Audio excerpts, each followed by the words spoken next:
Power Conversion est une société au sein du secteur Power du groupe General Electric. Donc l'activité principale de GE Power Conversion est l'ingénierie électrique, électrotechnique et électronique de puissance pour des systèmes d'entraînement à vitesse variable et pour les systèmes pour la qualité de l'énergie des réseaux électriques.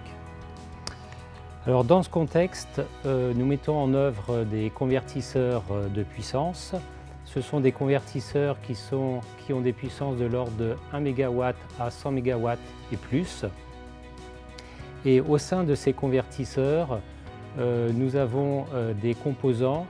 Ce sont des semi-conducteurs, des interrupteurs statiques à base de semi-conducteurs qu'on appelle des GBT.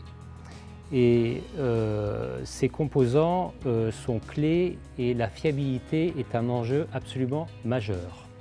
Donc le contexte du défi porte sur cet aspect fiabilité où nous souhaitons pouvoir observer ce composant de façon à pouvoir estimer le moment où il tomberait en défaillance.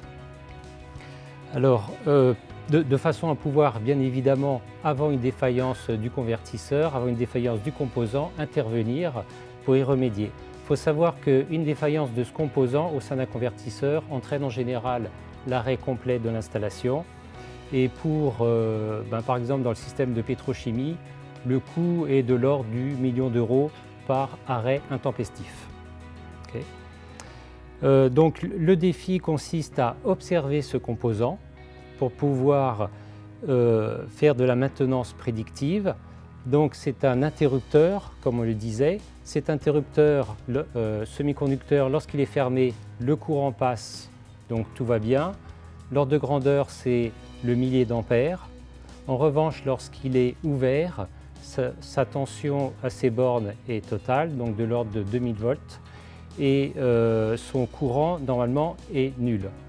Cependant, il y a toujours un courant de fuite et c'est l'observation et la mesure in situ de ce courant de fuite qui nous permettra de voir si le composant a vieilli ou non. Donc nous sommes dans un environnement extrêmement sévère avec beaucoup de tension, beaucoup de courant, température. La mesure doit être faite in situ et le coût devra être inférieur à 100 €. Voilà, merci à tous.